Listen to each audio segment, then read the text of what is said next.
ఓం నమో శ్రీ లక్ష్మీ వెంకటేశ్వరాయ. శ్రీ మహాగణాధిపతియే నమః.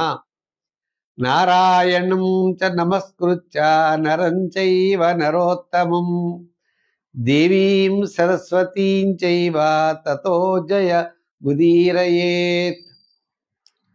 నరనారాయణులకి నమస్కారం చెప్తూ, మరి కార్తీక మాసం కాబట్టి కార్తీక ధర్మాలని ప్రతి ఒక్కరూ ఆచరించాలి. స్నానం, దానం, జపం, అర్చనం, శుద్ధమానస, పితృకార్యంచ అన్నారు. అంటే స్నానం 30 రోజులు చేయాలి. 30 రోజులు కూడా యథాశక్తిగా దానం చేయాలి. అర్చనం, ఆ భగవంతుడిని పూజించాలి. శుద్ధమానస, పవిత్రమైన మనస్సుతో స్వామిని పూజించాలి. ఇంకా మరి కార్తీక మాసంలో ఉన్న ధర్మాలన్నీ కూడా మనం ఆచరించాలి. కృత్తికా నక్షత్రం పౌర్ణమి యందు కలిగిన మాసం కాబట్టి ఇది కార్తీక మాసము అన్నారు. చేత ఆ నరనారాయణులకి నమస్కారం చేస్తూ మనం ఈ వారం రాశి ఫలాలు ప్రారంభిద్దాం. మీనరాశి. ఈ మీన రాశి వారికి కాస్త చంద్రబలం అనుకూలంగా ఉండడం ద్వారా గురువారం వరకు అనుకూలమైనటువంటి పరిస్థితులు ఉంటాయి. విందులు వినోదాల్లో పాల్గొంటారు. శుభరూపమైనటువంటి ప్రయత్నాలు అనుకూలిస్తాయి. పుణ్యక్షేత్రాలను దర్శిస్తారు. నూతనమైన వ్యక్తులతో పరిచయాలు అవుతాయి. ఇతరుల యొక్క సహాయ సహకారాలు లభిస్తాయి. అయితే దీర్ఘకాలిక ప్రయోజనాన్ని ఇచ్చే పనులు, వివాహము, గృహము, విద్య, ఏదో విదేశీ యానము ఇటువంటి ఉంటాయే, అవి జరగడం చాలా కష్టంగా ఉంటుంది. ఇంచేత సామాన్యమైనటువంటి వ్యవహారాలు మాత్రమే అనుకూలించే అవకాశాలు ఉన్నాయి.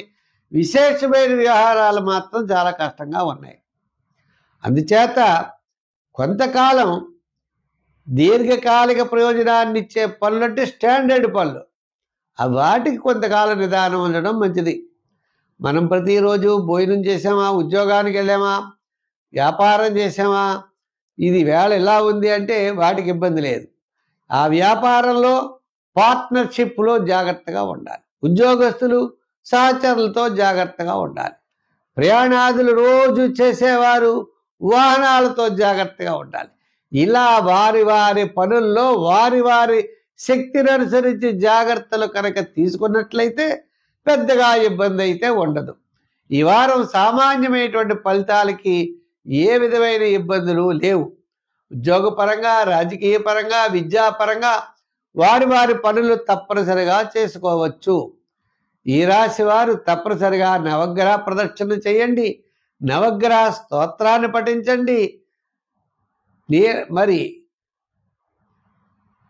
నవగ్రహ స్తోత్రంతో పాటు నవధాన్యాలని కూడా మీకు ఉన్న శక్తి వంచన లేకుండా పెట్టండి. వేళ గోధుమలు పెడితే రేపు మినుగులు పెడితే ఎల్లుండి పెసలు పెడితే అవకాశాన్ని బట్టి ఒక్కొక్కటి పెట్టచ్చు, లేదా దండం పెట్టుకుని రావచ్చు. ఈ విధంగా నవగ్రహారాధన, ఆదిత్యాయ సోమాయ మంగళాయ బుధాయ చ అనుకోండి.